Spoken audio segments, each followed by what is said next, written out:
So apparently I'm jealous, I'm a hater, formal language education is completely useless, and scientific research is basically just vibes with citations. Those are just a few of the responses I've received since starting my language learning debunking series.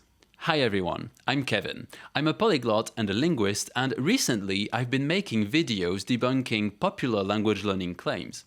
If you haven't seen them yet, I've linked the full playlist below. We're now 5 episodes into the series, and today I wanted to take some time to address a few of your comments. Some were perfectly reasonable requests for clarification, others got a little bit emotional, which I find kind of funny because most of the time I'm literally just summarizing the research. It's not as though I personally conducted all these studies. But honestly, I also kind of love that people are getting so passionate about linguistics. Anyway, let's get into it. So the first comment was made under a video of me debunking a video from Michael Hyperpolyglot, where he claims that you can learn 10,000 words in 3 months. 1 month actually, not even 3. So let's see. Sounds like you are mad that Michael mocks you. As they say, you will never find a hater doing better than you. Online criticism follows a very predictable pattern. Step 1, make a point, any point. Step 2, wait for someone to call you jealous. I'm not saying jealousy never plays a part when people criticize someone, but if you actually watch my videos, I think it's pretty clear that's not what's going on here. In this series, I'm analyzing the ideas and the claims. That's it. I'm not attacking the person. I don't even know these people, and who they are as individuals isn't really relevant to what I'm discussing. If anything, I literally complimented Michael in the video because he is a very charismatic guy. You know, both things can be true. I can think someone is good looking and still think their argument is wrong. I do make the occasional joke, but it's not meant as a serious personal attack. If anything, I feel like I give compliments, really, because the focus is still on the ideas. I just don't want to sit there for 15 minutes talking about research with absolutely no emotion, like I'm being held at gunpoint, you know? I want people to enjoy watching the videos too, so just take these jokes for what they are, entertainment. And the whole he's doing better than you or he mocks you thing, I mean, sure, he could mock me into another dimension and I'd still disagree with him. The next comment is a short thread, but it's talking about comprehensible input. So the person says, then why don't they do this in schools? Seems more like this is hidden knowledge. And I respond, not at all hidden. When I trained to be a teacher, the research behind feedback, interaction, etc. was part of my course. And I think I might have misunderstood his original point, because then he said, he's not talking about feedback interaction, he's talking about comprehensible input. This is not taught in any high school or college language class. Formal education is grammar-based and completely ineffective. I never met someone fluent who took a high school language class. Even 4-year English to Spanish students struggle. Your video is completely incorrect. Comprehensible input is hidden knowledge, and it is the most effective way to learn by far. First of all, comprehensible input is not hidden knowledge. It's been a major concept in second language acquisition research for decades. It's literally something I studied during my teacher training, and I did it 12 years ago. It's not some ancient secret that was recently uncovered by a YouTuber with a thumbnail saying, "They lied to you." Let's not forget that teaching relies heavily on research, especially when it comes to understanding how people learn. Now, it's true that not all language classrooms apply it very well, and some are still very grammar heavy. But in defense of teachers, it's not always easy to include comprehensible input in a lesson for time reasons. However, jumping from that to formal education is completely ineffective is widely exaggerated. Also, you can't say, I've never met someone fluent who learned in school, and treat that as evidence about language learners in general. Otherwise, the entire field would apparently depend on who this man happens to know. And that's the problem with anecdotal evidence. Two people can look at their own experience and reach completely opposite conclusions. He says he's never met anyone who became fluent through classes, while plenty of other people know learners who reached a high level through a mix of classroom instruction, input, and practice. I'm not saying that classes alone are the best approach, but the same goes for input alone. And that's really the claim I've been defending throughout this series. It's not input versus grammar. Most research points towards a combination of approaches, not one single magic method that works by far better than everything else. As for your video is incorrect, first of all, the audacity.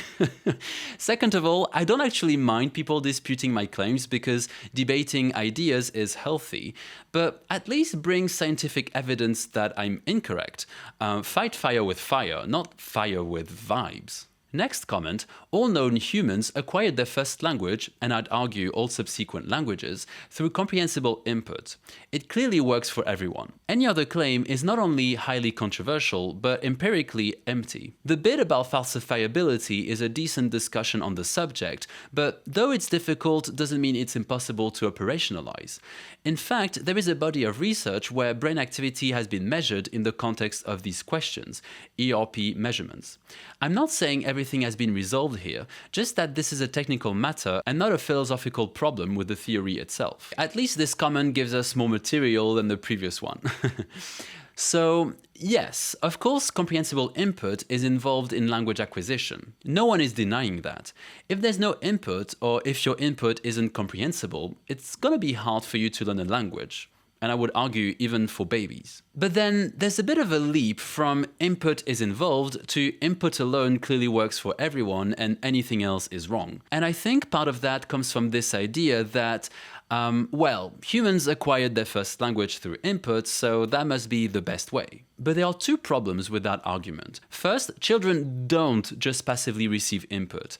They also produce language, interact with people, and spend years saying things that absolutely would not fly in a language exam. Second, first language acquisition and second language learning are not the same thing. Adults are not children. We already have a fully developed language system, different cognitive abilities, and access to things like explicit instruction. So telling adults to ignore all that because babies learn without it feels less like a method and more like self-imposed hard mode. Input is still necessary, of course, but that doesn't mean it's sufficient, and it definitely doesn't mean it's the only or best approach for everyone. And that's kind of the main issue I have with these claims. It takes one important piece of the puzzle and turns it into the whole explanation.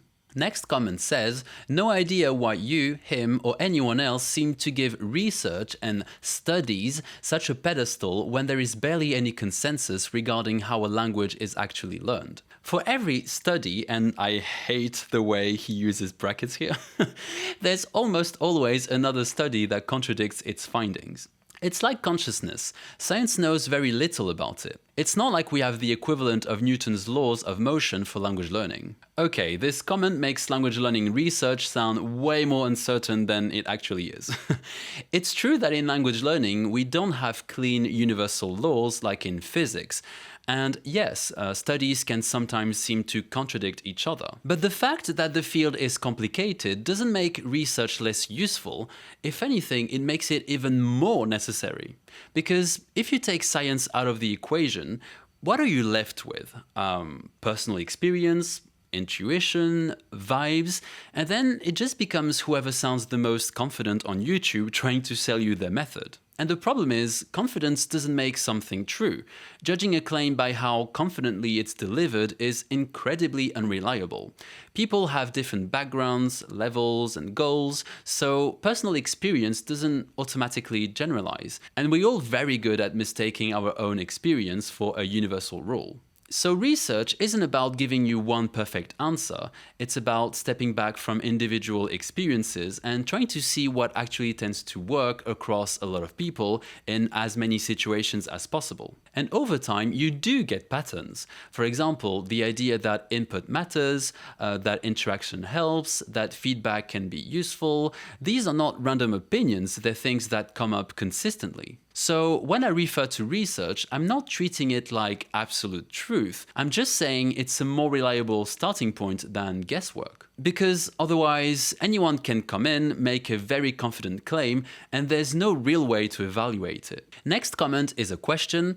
I wonder if it is easier/harder to debunking these things on your own, or if you use any other opinions or advice to help you answer the question. First of all, thank you for the question, and to answer it, I do have a background in linguistics, so I'm definitely drawing on what I studied during my master's and what I've read over the years.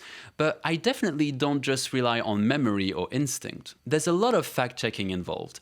I read studies, compare different sources, and try to challenge my own interpretation.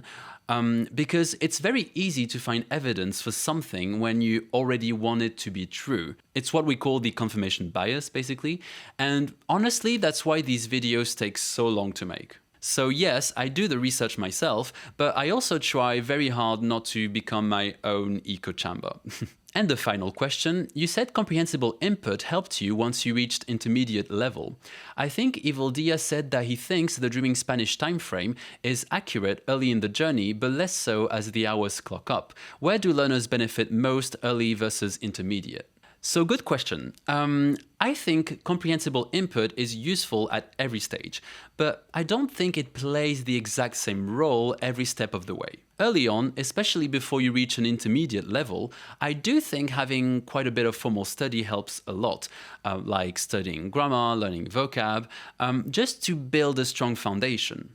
Because if you rely only on input from the very beginning, it can be very slow and a bit overwhelming to the point of basically turning confusion into a full-time study method. Then once you get to an intermediate level, input becomes a lot more powerful because you actually understand enough for it to click and reinforce what you already know. So for me, it's not really early versus intermediate or input versus grammar. It's more that the balance shifts over time. Alright, that is it for this video. I hope you found it helpful and useful and enlightening, and that my intention behind this series is a bit clearer if it wasn't. And on this note, I will leave you to it because, believe me or not, it's the third time I record this video, because the first time I forgot to record the audio, the second time I forgot to press play on my camera. So now I just want to die, and it's really hot in Paris. Anyway, that is it for today. I will see you next week. Bye-bye.